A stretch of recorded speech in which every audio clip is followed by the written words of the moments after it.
एक ज़मीन के मामले में कर्नाटका हाई कोर्ट की जानिब से अहकामात जारी हुए हैं, जिससे वज़ीर आला येडियूरप्पा को एक बड़ा झटका लगा है। ये तकरीबन 10 साल पहले का एक मामला है, जिसमें मकामी बिजनेसमैन आलम पाशा की एक ज़मीन को मुबैना तौर पर वज़ीर आला येडियूरप्पा ने अपने साथियों के साथ मिलकर फोर्जरी की थी और उसे निजी कंपनियों को बेचा था, जिसके ख़िलाफ़ आलम पाशा ने लोकायुक्ता कोर्ट में क्रिमिनल पिटीशन दायर की थी, जिसको मुतअद्दिद मरतबा लोकायुक्ता कोर्ट ने डिसमिस किया था। और अब हाई कोर्ट ने इस केस को रिस्टोर करने और उस पर ट्रायल चलाने के अहकामात जारी किए हैं, जिससे वज़ीर आला येडियूरप्पा की मशाकिल में इजाफ़ा हुआ है और आलम पाशा को कहीं ना कहीं राहत मिली है। इस ताल्लुक़ से बात करने के लिए हमारे साथ हैं आलम पाशा। बताइए सर, ये आपकी कौन सी ज़मीन थी, कितनी ज़मीन थी और इसमें वज़ीर आला येडियूरप्पा का क्या रोल है? 26 एकड़ ज़मीन 2010 ग्लोबल इन्वेस्टर मीट में, और इन्हों क्या करे, ये फर्जी लेटर सिग्नेचर मेरा सही था, सिग्नेचर को स्कैन करते हुए ऊपर पेजेस में लिख लिए कि भाई सरकार को वापस लौटाते हैं, जीओ कैंसिल कर दो। इसी तहत जीओ कैंसिल हो गया और ये जो इसका लेटर मेरे को वापस आया कि भाई कैंसिलेशन कानूनी तौर से जब आया, हमें ये लोगों को अपील किया, ऑनरेबल गवर्नर साहब के पास गए, आप साइन किए हैं गज़ेट कैंसिलेशन में, और चीफ सेक्रेटरी, चीफ मिनिस्टर सबके पास कोई आदमी सुनने तैयार नहीं थे।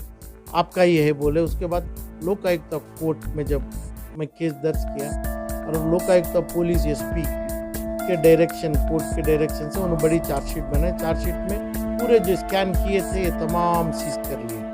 उनके डिस्क में जिस जगह स्कैन हुआ था मेरे लेटर का, वो पूरा करके चार्जशीट भाई। ये जो जैसा आप बता रहे हैं कि डॉक्यूमेंट्स की फोर्जरी की गई थी, तो ये कैसे प्रूव हुआ? ये क्या लोकायुक्ता कोर्ट ने इन्वेस्टिगेशन करके कोई चार्जशीट सबमिट की थी? हाँ, चार्जशीट उनकी आई थी। चार्जशीट में पूरा प्रूव हुआ कि भाई जैसा लेटर मेरा एक डेट का है, लेटर को लेके रजिस्टर में उन्होंने दर्ज थे। उसके बाद उन्होंने जीओ बनाना चाहा था, फोर्जरी लेटर हो तो भी उससे 4 दिन पहले ही जीओ बना के गज़ेट पब्लिकेशन में पब्लिश कर दिए थे, और भी बड़ा सबूत नहीं चाहिए। सर, ये लोकायुक्ता कोर्ट में जो है कई बार डिसमिस हुआ है ये केस, आखिर क्या वजूहात रही आपके हिसाब से कि इस केस को जो है लोकायुक्ता कोर्ट ने 3 मरतबा डिसमिस किया है? 2 मरतबे लोकायुक्ता कोर्ट डिसमिस किया है। एक बार ऑनरेबल हाई कोर्ट के सामने भी इन्होंने क्वाश करा लिए। इन्होंने जो इन्फॉर्मेशन दी है उसके ऊपर क्वाश हुआ था। ये तमाम अग्रीड हो के मई 2016 में ये पिटीशन दिया था हाई कोर्ट में। ऑनरेबल हाई कोर्ट में ये तमाम गलत है, ये तमाम चीज़ है। जो भी आर्डर हुआ है वो एरोनियस आर्डर है, एरर है ये आर्डर में हाई कोर्ट के। तो ये चीज़ रखते हुए मेरे को इसके ऊपर इंसाफ दीजिए, और क्योंकि इसके ऊपर पूरी चार्जशीट बन चुकी है करके सैंक्शन नहीं चाहिए। 2021 में ये जस्टिस खुन्ना साहब के सामने आना पड़ा है केस।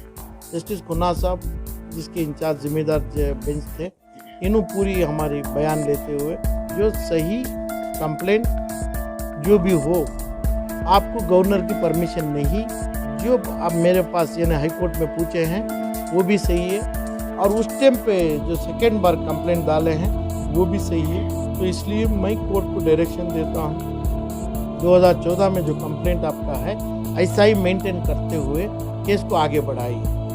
आखिरी सवाल ये सर कि अब जैसा कि आप एक आम बिजनेसमैन हैं और आपका जो केस है वो वक्त के वज़ीर आला के ख़िलाफ़ है, तो आप कैसे महसूस कर रहे हैं कि कैसे ये केस ट्रायल चल सकता है?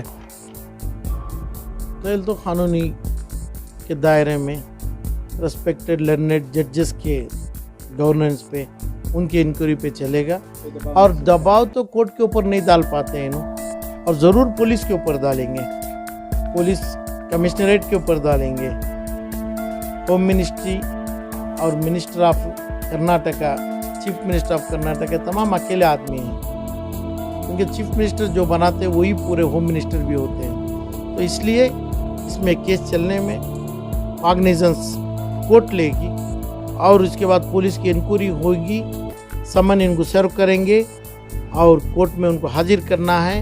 ये तमाम चीज़ों में मुश्किलात होंगे, तो ये पूरा ड्राफ्ट बना के फिर भी ऑनरेबल हाई कोर्ट के सामने मैं पेश करने वाला हूँ।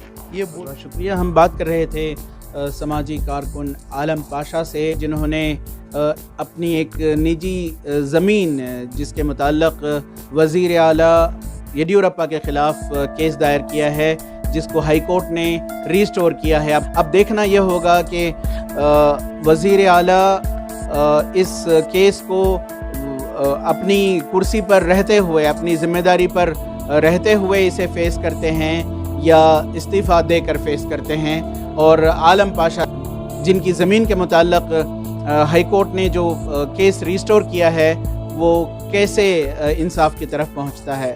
रफ़ीक जब्बार, ETV भारत, बेंगलोर।